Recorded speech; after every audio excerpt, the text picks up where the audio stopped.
Alright, a few months back I had posted a video reviewing some of the most commonly recommended cars in the Assetto community and then ranking those in terms of realism. A bunch of people posted packs for me to test in the comments, and one that came up a lot was Arch Physics, which some folks believe is the most realistic mod in Assetto Corsa. Essentially, Arch focuses on using 100% real data to build their handling models, whereas a lot of other packs will make up some or all of those data points based on feel. Lenny's 180SX was the main recommendation I received for Arch Physics, so I wound up giving that pack a shot. When I posted my initial reaction in the comments, a user named Arch replied, who I'm assuming is the creator of Arch Physics. At the time I was on a T300, so one of their main callouts was essentially that I couldn't fully appreciate the physics because I was using a lower end wheel that wasn't strong or fast enough to simulate a real car. And after, I want to say, a somewhat lengthy exchange, we agreed to disagree. However, I recently decided to upgrade my setup, which in addition to a new cockpits, and some new pedals, included a direct drive wheel. So I decided it was time to revisit Arch Physics and give a more qualified review.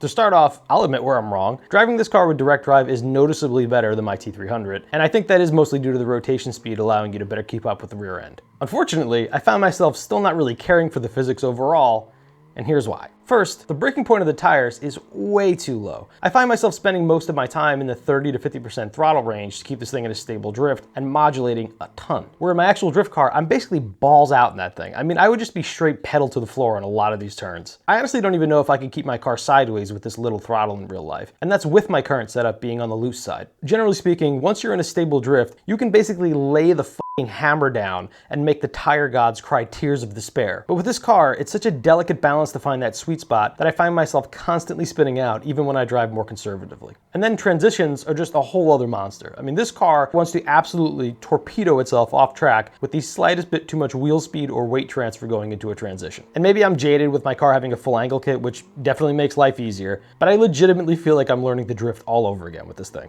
The concentration required to put down a few semi-clean laps was astronomical compared to pretty much every other car pack I've driven on Assetto. And I get where people would say the higher level of difficulty is more realistic, but it's not. A properly set up drift car is relatively easy to drive. I mean, it's meant to be. That's what your modifications are for. I feel like the best comparison I can make for Arch Physics is like playing a traditional video game and selecting your difficulty level. Essentially, you have an easy mode, which is meant for folks who don't want a challenge, and that's a pack like Tando Buddies. And then you have normal mode, which would be packs like Death Wish, World Drift Tour Street, and so on. And finally, you have Arch, aka hard mode, for the folks who want to flex on everyone else and say they drift the hardest cars in the game. It's basically difficult for the sake of being difficult. I did want to take a moment to say that this whole video is not meant to disparage my dude Lenny. A ton of time and effort goes into creating mods on Assetto Corsa, and if this car was on a different physics platform, it'd probably be one of my favorite packs in the game in terms of overall quality. Honestly, I really tried to give the physics a fair shot. I spent a good bit of time practicing with it, and I definitely got better over a handful of sessions, and then I even played around with the tune a bit to improve feel, which mainly consisted of decreasing tire pressures and locking the diff. But it is absolutely harder to drift this car than it is to drift in real life. So I really wanted to challenge or dispel the notion that Arch Physics are by far the most realistic in Assetto Corsa,